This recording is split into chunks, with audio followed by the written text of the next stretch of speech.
Hey guys, welcome back to another video. Today we have a fish FTK, just your normal Coelacanth stuff. Very few bricks, very consistent. The setup is doable with most hands, and you have easy ways to put back bricks. And the FTK is really good. Thanks to my subscriber Chaosred. He did one of my FTKs before to check out the eye in the top right corner. He's an absolute genius, and he gave this replay to me too. So we'll see how it goes. We're going to start off with the tin goldfish. I'll just quickly show the setup you need for this FTK to work. Going to go ahead and use leaf fish in order to send a super ancient deep sea Coelacanth, and then overlay into Dugaris. This is all you need.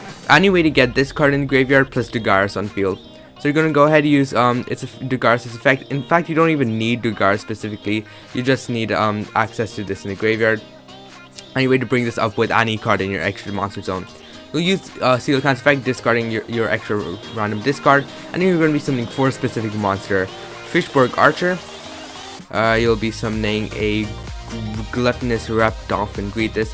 Both of these can just be any random level 3 fish tuners. These are kind of the only good ones. And then we'll be summoning double Oyster Meister too. So and just kind of summon them in random positions. Although make sure you do not summon the Greetus in the middle zone. You can summon it anywhere but that zone. But you can summon everything else anywhere you want. You're going to go ahead and link summon a Fibrax. You're going to use the effect of Fibrax in order to summon out any level 1 dark tuner. In this case, I'm just using Synchron Resonator. You can realistically use anything else you want. And then we will go into Beals. What's the use of Beals in this FTK, you ask? You'll see in a moment. Most of you, once you see Beals, a lot of you might just guess what we are going to do. So now we're going to go ahead and go into the Cherubini using both our Oyster Meisters. These Meisters will summon tokens when they're sent to the graveyard. Now we will use this extra level 3 tuner on the field in order to go into a Garden Rose Maiden. And actually, we can chain block the Garden Rose Maiden. I mean, it's not going to matter. If they didn't Ash the Deep Sea King, it's not like they're going to use Ash now. So now Garden Rose is able to search us our Black Garden. It's also a brick, but you know, it's very few bricks. Now we're going to go ahead and use the effect of Leaf Fish in order to shuffle back a couple of cards. I'm just going to shuffle back a couple of random cards. Double Oyster Meister, I would recommend shuffling them back. This is a random card. I won't use it as instant fusion. Now we will go ahead and use Cherubini, dumping the Carbonedon. And then we will use the effect of Carbonedon in order to summon a very specific monster. It has to very specifically be Guard Dragon Justicia. It cannot be anything else. It's the only level 2 tuner water dragon in the game. So you have to specifically run this. The reason why we need a level 2 water tuner is because we are going to be summoning the good old White Aura Monoceros. Monoceros is able to just summon back the Coelacanth. We'll go link into Geonator Transverser. And you want to make sure the Geonator points to Beals because we're going to swap control of it. Next we will activate Black Garden. And then we will use the effect of Coelacanth, discarding the instant fusion or the extra card we drew off Leaf Fish in order to summon another set of Oyster Meisters. Now Black Garden will trigger, summoning a monster to Transversus zone. We will go ahead, summon a Flare Metal Dragon. And you all should kind of see where the FTK goes now. Flare Metal Dragon plus Beals is an FTK. We're going to use Transverser in order to swap control of some stuff. And then using these last 2 level 3s on field, we can make Submersible Carrier Arrow Shark. Use the effect of Arrow Shark in order to burn them for 600. And then Beals will trigger, inflict. It's just an infinite loop. I'm not even doing anything. So if I had to show you what Beals says, when you take damage, it makes itself gain attack equal to damage you took. And Flare Metal says each time your opponent activates an effect, they have to take 500 damage. Since both effects are mandatory, they will infinitely trigger, and your opponent will take infinite amounts of damage, no matter how many life points they gain. And there's no real good way to stop this. So that's it. They've been FTK'd. and since this is, you know, Edo Pro, they're going to keep going. But I guess I'll just quickly show the deck profile now. So right here we have it, double Coelacanth. You do run double just because there are a good, but there are a couple of ways to get it to the graveyard from your hand. So sometimes running the double is great, especially since it's not really that bad in your hand either, and you do want it in your deck to send off Leafish. Speaking of Leafish, he's the main reason deck is playable. Sends Coelacanth straight to the graveyard. It's basically Foolish Burial, which helps us set up for our Dugaris. Triple White Stingray. It's able to summon itself by discarding extra water monsters we might have in your hand, aka say like the Coelacanth if you want to get that in the graveyard. So that's why we run the Tin Goldfish. Next we are running the that's why we're Stingray. A Tin Goldfish is just another level 4 water extender, just summons extra cards for free. Summoner Monk, we do run a good ton of spells, like 13 is I believe running 13 spells gives you in about a 90+% chance of drawing a spell along with your Summoner Monk. So it is usually live. You're just going to be summoning your Dead Reef dump Coelacanth, and then instant Dugaris. Next we run triple Oystermeister. He's an important card to summon off your Coelacanth, so you do want to make sure he is in your deck, and you can easily tuck him into your deck with a card like Moray of Greed. Double Gluttonous Fish Greedus. It is technically a brick, but I guess it has the effect to summon cards from the graveyard, so it isn't that bad. I don't know, it just seems pretty sketchy to me, man. It's pretty meh. It's just really there as a level 3 water tuner. Since I do have to run 2, I decided just to run 3 of them, just to make sure. Since I'm running 2, I do have a decent chance of just straight up drawing them, so I want to make sure that doesn't happen. To Greedus and the one Fishborg Archer, which also has its merits where it's able to just summon itself if you control no monsters, which is cool, I guess. Next we run the triple copies of Beautiful Princess. The reason why we run this is because it is able to summon any fish type monster from our deck, so we're going to be summoning Dead Reef most of the time. And finally for bricks, we are running the one Justicia, 2 Carbonendant, since I do not trust myself whatsoever. The one copy of Synchron Resonator.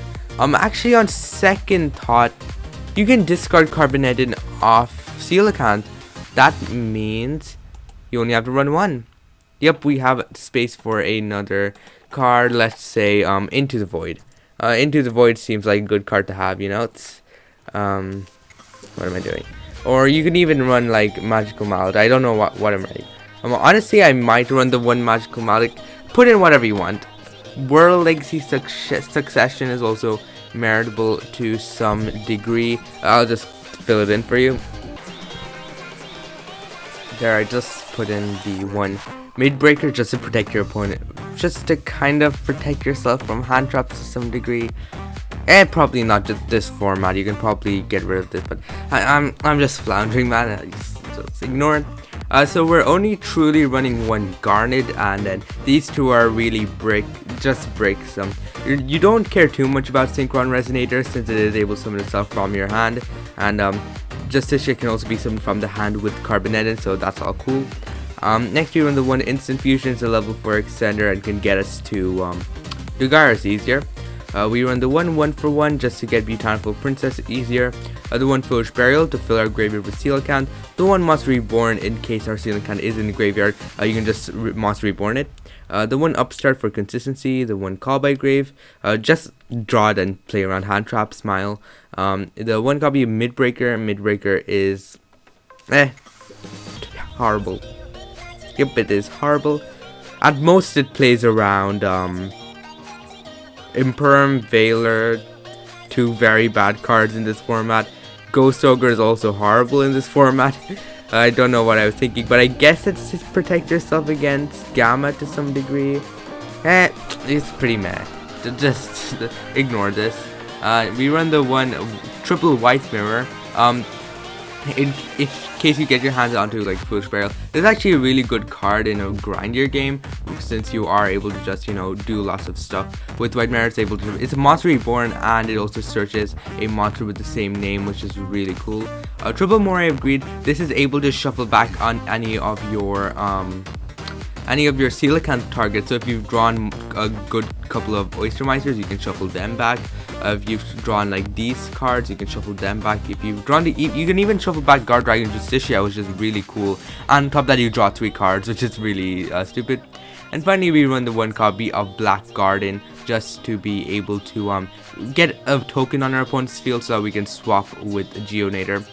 For extra deck, I've kind of split it into the cards that are necessary for the combo and the cards that are not really necessary, and the flex spots. So starting off, Flare Metal, FTK, it's able to burn your opponent for infinity. Dugar's mainly just bring back Deep Sea. It's kind of your best shot since you don't have to rely on luck. Submersible Arrow Carrier, Submersible Carrier Arrow Shark. And this just burns your opponent for 100 for each of your banished monsters. I believe the monsters that get banished are Carbonetid and Leaffish. Although banishing Leaffish isn't, I mean, yeah, you're usually just going to be banishing Leaffish. So that is at least 100 guaranteed damage with Carbonetid, and even if you don't resolve Leaffish, it is still a good, you still inflict at least 100, and just even 100 damage is just enough to get Beals going. And Beals, each time you take damage, its effect makes it gain 100, and once your opponent activates that effect, they will immediately take 500 from Flare Metal. Then since they took another piece of damage, Beals will trigger again, and then infinite damage.